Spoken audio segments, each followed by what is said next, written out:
Hello, welcome to academy guys. आज के इस वीडियो में हम बात करने वाले वर्क एनर्जी थ्योरम के बारे में।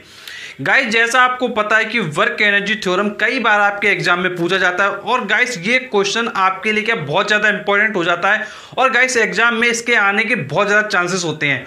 तो गाइस सबसे पहले हम देखेंगे कि वर्क एनर्जी थ्योरम क्या है और उसके बाद देखेंगे कि इसको कैसे हम प्रूव कर सकते हैं। गाइस, प्रूव करने का मैं आपको इतना ज़बरदस्त तरीका बताने वाला हूँ, इतना आसान बताने वाला हूँ कि आपके माइंड में ये बिल्कुल अच्छे से स्टोर हो जाएगा और गाइस आप कभी भी नहीं भूलेंगे। गाइस, जैसा आपको पता है कि आज है आपकी क्लास नंबर 10 और गाइस ये आपका चैप्टर 2 चल रहा है, वर्क एनर्जी एंड पावर। और गाइस इससे प्रीवियस जो आपकी 9 क्लासेस हैं उसके वीडियो ऑलरेडी अपलोड किए जा चुके हैं, तो गाइस सभी वीडियोज़ को आप जरूर देख लीजिएगा। तो चलिए हम डिस्कस करते हैं क्या है वर्क एनर्जी थ्योरम। तो देखिए, वर्क एनर्जी थ्योरम के लिए मैं आपको सिर्फ एक फॉर्मूला बता रहा हूं और उसके बेसिस पर आप ऑटोमेटिकली वर्क एनर्जी थ्योरम का स्टेटमेंट लिख पाएंगे और उसके बाद उसको प्रूव भी कर पाएंगे। तो देखिए क्या है वो फॉर्मूला। देखिए, फॉर्मूला सिर्फ आपको लर्न करना है, डेल्टा के इक्वल टू डब्लू। क्या बोल रहा हूं आपसे मैं? डेल्टा के इक्वल टू डब्लू। डेल्टा के क्या है? Increase in kinetic energy. W क्या है? Work done. तो बस यही इसकी थ्योरम है, मतलब जो इंक्रीज इन काइनेटिक एनर्जी होगा वो इक्वल होगा वर्क डन के। ये आपकी थ्योरम हो गई। अब इसको थोड़ा प्रॉपर वे में हम लिख देंगे। देखिए प्रॉपर वे में कैसे लिखेंगे, सिंपली आप देखिए, आपको प्रॉपर वे में समझ में आ जाएगा। देखिए आप लिखेंगे according to work energy theorem. पहले लिख दीजिए according to work energy theorem the increase in kinetic energy. देखिए मैंने के ई लिखा है, आप एग्जाम में के ई नहीं लिखेंगे, आप लिखेंगे पूरा काइनेटिक एनर्जी। तो आप लिखेंगे according to work energy theorem the increase in kinetic energy of a moving body is equal to the work done, is equal to the work done by a force acting in the direction of moving body. तो बस आपको इस तरीके से एक systematic language के form में बस लिखना है। मेन कहानी यही है कि जो इंक्रीज इन काइनेटिक एनर्जी है वो वर्क डन के क्या है? इक्वल होने वाली है। बस इसको थोड़ा सिस्टमैटिक वे में आपको क्या है, एक बारी जो डेफिनेशन है सही तरीके से थोड़ा प्रॉपर वे में लर्न कर लेना होगा। अब इसके बाद बात आती है इसको प्रूव कैसे करेंगे, कैसे इसको हम प्रूव कर सकते हैं। गाइस, प्रूव करने का बहुत सिंपल मेथड मैं आपको बता रहा हूँ।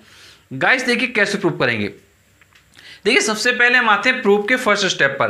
तो देखिए जैसा आपको पता है कि जो फोर्स की वैल्यू होती है वो क्या होती है? आपकी एम ए। तो F equal to M A आप क्या राइट कर सकते हैं, इसको डाल दीजिए आप इक्वेशन नंबर फर्स्ट। इसके बाद आपको देखिए दिखाई देता है कि आपको वर्क डन क्या होता है? Force into displacement. तो डब्ल्यू इक्वल एफ एस, इसको आप डाल दीजिए इक्वेशन नंबर 2। अब इसके बाद आपकी इक्वेशन 1 हो गई, इक्वेशन 2 हो गई। अब इसके बाद आप क्या अप्लाई करेंगे? आप अप्लाई करेंगे थर्ड लॉ ऑफ मोशन। अब इसके बाद आप अप्लाई करिए third law of motion, V square equal to U square plus 2as।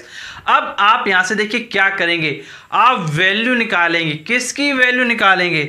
आप s की वैल्यू निकालेंगे। कैसे निकालेंगे? बस आपको यू स्क्वायर क्या करना है? शिफ्ट करना है LHS में। तो V square minus U square equal to 2as। फिर इसके बाद आप क्या करेंगे? 2a से इधर डिवाइड कर देंगे तो आपका आ जाएगा s equal to V square minus U square upon 2a। अगर गाइस आपको इक्वेशन नंबर 3 तक ये बात समझ में आ गई है तो बस आपका ये प्रूफ क्या है, बहुत ही आसानी से हो गया। बस आपको इतना समझना था बस। तो बिल्कुल अच्छे से ध्यान रखेंगे, ये क्या है? आपका थर्ड लॉ ऑफ मोशन। अब गाइस ये तो बात आपको समझ में आ गई कि इक्वेशन नंबर 3 तक इस तरीके से आप स्टेप लिख सकते हैं। अब देखिए बिल्कुल सिंपल हो गया डेरिवेशन, कुछ भी करने की आपको ज़्यादा ज़रूरत नहीं है। तो देखिए अब क्या करेंगे, ध्यान से देखिएगा। अब देखिए आपको देखिए इस फॉर्मूले को ध्यान से देखना है, W equal to F cross S, इसको ध्यान से देखिएगा। अब आप क्या करेंगे, जो ये एफ की वैल्यू है वो इक्वेशन नंबर 1 से रखेंगे और जो ये एस की वैल्यू है ये आप इक्वेशन नंबर 3 से क्या है यहाँ पर रखेंगे। मतलब आपको क्या करना है, W इक्वल एफ एस में F की वैल्यू और S की वैल्यू ये सब्स्टिट्यूट करना है।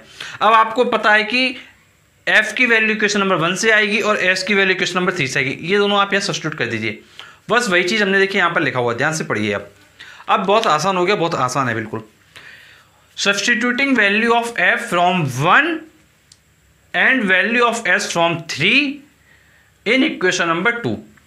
बस वैल्यू रखिए। देखिए W equal to F S था आपका, W equal to F cross S. अब देखिए F की वैल्यू एम ए, एस की value V square minus U square upon 2a। अब आपको देखिए दिखाई दे रहा है कि ये इस a से ये a कैंसिल क्या है हो जाएगा। अब क्या बचा आपका m ब्रैकेट में V square minus U square upon 2। तो ये स्टेप आपका आ गया। अब आप क्या करेंगे, m से अंदर मल्टीप्लाई करेंगे और सेपरेट करेंगे टर्म को, M V square upon 2 minus M U square upon 2। अब ये आपके टर्म हो गए। अब देखिए इसको आप क्या लिख सकते हैं, एम वी स्क्वायर अपॉन 2 को लिख सकते हैं आप 1/2 एम वी स्क्वायर। तो W equal to 1/2 M V square. Similarly M V square upon 2 को आप लिख सकते हैं 1/2 एम वी स्क्वायर। तो ये आपका W equal to half M V square minus half M U square आ जाता है। अब देखिए, अब आपने कई बार पढ़ा होगा कि जो इनिशियल काइनेटिक एनर्जी है उसको आप KI से रिप्रेजेंट कर सकते हैं और जो फाइनल काइनेटिक एनर्जी उसको आप KF से रिप्रेजेंट कर सकते हैं। तो इनिशियल काइनेटिक एनर्जी को आप KI से रिप्रेजेंट कीजिए, फाइनल काइनेटिक एनर्जी को आप KF से रिप्रेजेंट कीजिए। अब इनिशियल काइनेटिक एनर्जी निकालोगे तो हाफ एम यू स्क्वायर हो जाएगा और जब आप फाइनल काइनेटिक एनर्जी निकालोगे तो हाफ एम वी स्क्वायर हो जाएगा। आपको देखिए पता होगा कि जो काइनेटिक एनर्जी होता है वो आपका 1/2 मास इंटू वेलोसिटी का स्क्वायर होता है। ये आपको बहुत अच्छे ध्यान रखना है। अब देखिए जब इनिशियल काइनेटिक एनर्जी निकाल रहे हो तो वेलोसिटी इनिशियल वाली लोगे u, और जब फाइनल निकाल रहे हो तो वेलोसिटी फाइनल वाली लोगे जो है आपकी v। अब देखिए, अब आप देखिए क्या करेंगे, KI KF आपका ये हो गया। अब आप ध्यान से देखिए इन दोनों टर्म्स को, एक इस स्टेप को, मतलब इस स्टेप को आप ध्यान से देखिए। ये वैल्यू किसकी हो गई है, ये वैल्यू हो गई आपकी KF की, और ये वैल्यू किसकी होगी आपकी KI की। तो आप लिखेंगे W equal to KF minus KI, और KF माइनस KI को आप क्या बोल सकते हो, डेल्टा के। अब देखिए फाइनल वैल्यू से इनिशियल वैल्यू माइनस हो रही है तो इसका मतलब क्या है, वैल्यू में इंक्रीज हो रहा है। तो इसलिए हमने देखिए यहाँ लिख दिया इंक्रीज इन काइनेटिक एनर्जी और W को लिख दिया वर्क डन। तो देखिए आपका प्रूव हो गया कि जो वर्क डन है वो इंक्रीज इन काइनेटिक एनर्जी क्या है, इक्वल है। तो गाइस इस तरीके से आप सिंपल टर्म्स में वर्क एनर्जी थ्योरम का जो आर्टिकल है इसको काफ़ी अच्छे से प्रूव कर सकते हो, कोई भी आपको दिक्कत होने वाली नहीं है। तो गाइस ध्यान रखिएगा, जब भी आप एग्जाम में वर्क एनर्जी थ्योरम लिखें तो पहले आपको स्टेटमेंट राइट करना है, फिर इसको प्रूव करना है। जब आप प्रूव करें इसको तो देखिए ध्यान रखिएगा कि आपको लैंग्वेज क्या यहाँ लिखना है। ये नहीं कि आपने केवल इसी तरीके से बिल्कुल छाप के चले आए और आप इसको क्या है बिल्कुल ऐसे छाप, ऐसे नहीं करना है। आपको सिस्टमेटिक वे में लिखना है, consider a body having mass M acceleration A. इस तरीके जो थ्योरी आप लिखते हैं वो आपको प्रॉपर वे में लिखना, उसके बाद इन चीज़ों को क्या एक्सप्रेस करना है। बट गाइस ध्यान रखिएगा कि अगर आपको ये स्टेप आते हैं, इन स्टेप को आपको माइंड में आपके ध्यान है तो गाइस फिर थ्योरी लिखना बहुत ही ज़्यादा आसान है, इसको आप कोई भी लिख सकता है। तो गाइस बिल्कुल जरा सा एफर्ट करते आप थ्योरी लिख पाएंगे। बस एक इंपॉर्टेंट बात और ध्यान रखिएगा, जैसे मैंने कई बार देखी यहाँ पे जैसे के लिख दिया, ये आप ध्यान से देखिए। अब जब आप एग्जाम में लिखेंगे तो आप k.e. नहीं लिखेंगे, आप लिखेंगे फुल काइनेटिक एनर्जी पूरा लिखेंगे। ध्यान रखेंगे आपको KE नहीं लिखना है, आपको लिखना है काइनेटिक एनर्जी पूरा लिखेंगे। अगर पूरा नहीं लिखेंगे तो आपके नंबर क्या है, कट जाएंगे। ध्यान रखिएगा बिल्कुल, नहीं तो आप सोचें भाई हम सर ने लिखा था तो हम भी लिख के चले आते हैं, ऐसा बिल्कुल भी नहीं करना है। गाइस उम्मीद है आपको ये पूरी थ्योरम काफ़ी अच्छे से समझ में आई होगी। गाइस यदि कोई आपकी प्रॉब्लम है तो गाइस आप कमेंट बॉक्स में कमेंट करके पूछ सकते हो। गाइस ऐसे वीडियोस पाने के लिए आप हमारे चैनल जरूर सब्सक्राइब करें, नोटिफिकेशन मिलता है क्योंकि हम आपके लिए ऐसे वीडियो लाते रहते हैं। तो चलिए मिलते हैं आपसे नेक्स्ट वीडियो में, तब तक के लिए शुक्रिया।